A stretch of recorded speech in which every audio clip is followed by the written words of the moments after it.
Today, we're looking at using anamorphics in a weird fashion, which somehow links back to the lens's original intentions. The plan is to get my full frame sensor and make it bigger. For that, we're gonna rely on creative rigging, full frame anamorphics, and de-squeeze imagination.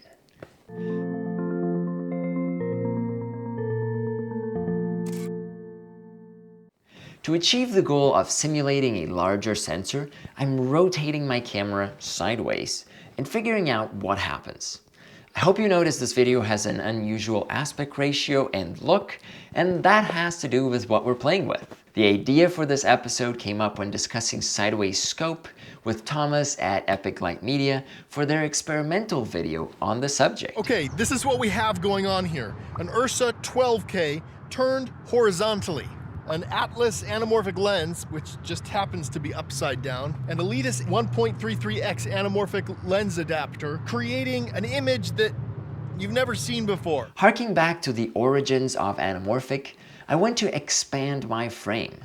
But this time, instead of making it wider towards CinemaScope, I want to make it just bigger in general and get a special look while I'm at it. I'm gonna set aside my concepts of equivalent field of view for this video, even though that could make sense, but make it easier and think of equivalent sensor area. All of this relies on using anamorphics that can cover full frame and easily be mounted sideways. So this reads PL mount all over, since the mount is friendly to 90-degree adjustments. The only full frame anamorphics I had at hand that matched this concept were Vazen's 85 and 135mm, as well as Greyjoy's 35 and 50mm. The S1Age's full frame sensor working on open gate mode gives me a recording area of roughly 36 by 24mm. And when we put on an anamorphic lens, the usual way, we multiplied the long side by the squeeze factor. For today's example, 1.8 times. So the resulting image is what we get using a 64.8 by 24mm sensor traditionally. From here we have two options. We can rotate the lens to squeeze things vertically, or we can rotate the camera and reorient the sensor but keep squeeze horizontal. I chose option 2 and you will see why. When I rotate the camera, the squeeze is applied to the short side of the sensor, resulting in 24mm times the squeeze. That gives us 24 times 1.8, which equals 43.2mm. So by rotating my camera and having the squeeze applied to the short side of the sensor, we are creating a 43.2 by 32mm sensor, which is 3mm taller but 1mm thinner than the Fuji GFX 100's massive sensor, 43.9 by 32.9mm, and squeezing us into medium format category. It's also a very different aspect ratio at 1.35 to 1, pretty close to 4 by 3. Which allows for very different framing and how to showcase action. When recording the tests you're about to see, 50mm felt super wide and I could frame folks head to toes from just over 6 feet away. 35mm let me get uncomfortably close to people.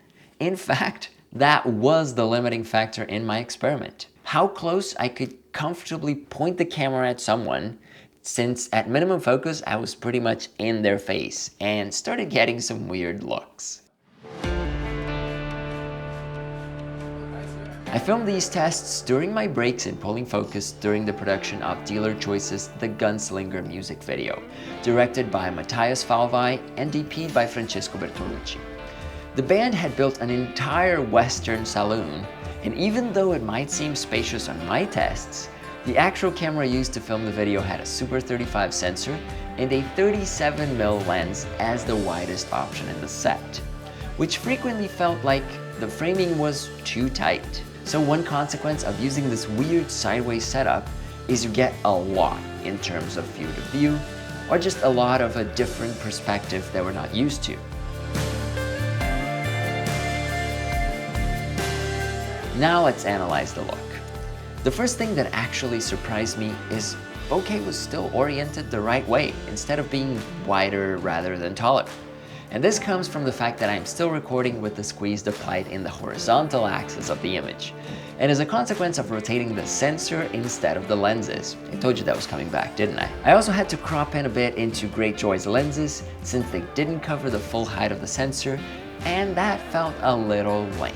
Because of the different orientation, we get artifacts that would only appear on the sides of the screen to show up on the top and bottom of the frame in a more pronounced manner. I lucked out that all the lenses I used are pretty sharp and even, but if you had strong focus fall off on your setup, that would manifest on the top and bottom of the frame, which could force your hand with framing to avoid it or to embrace it.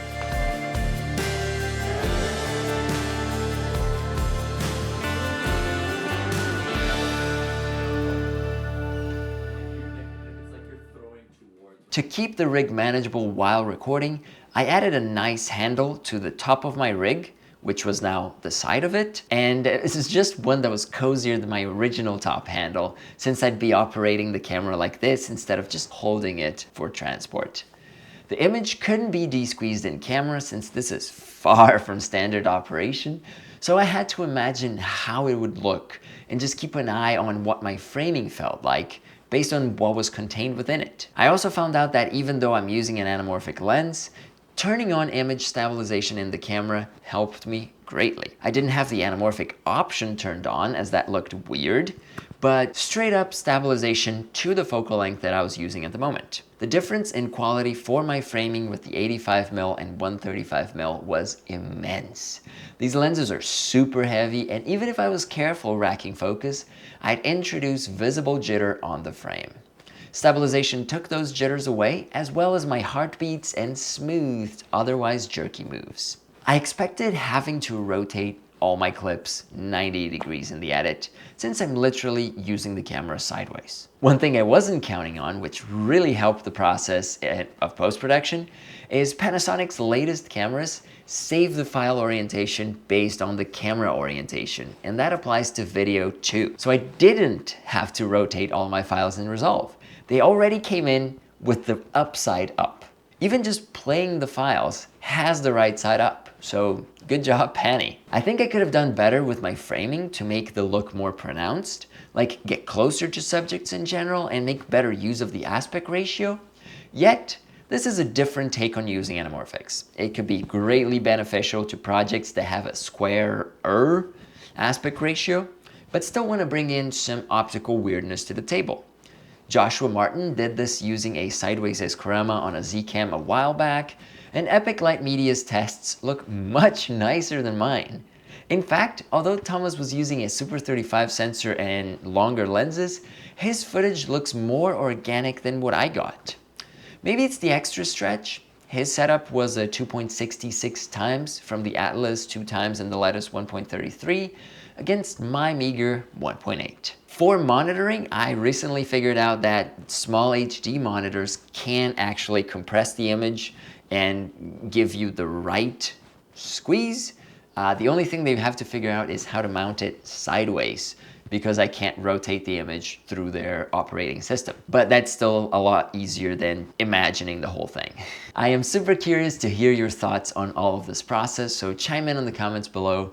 And if you have filmed anything like this before, please share the link with us. Just leave a comment. I hope you had fun with this one, for I certainly did. See you next time. Chito Ferradans, out. Wow.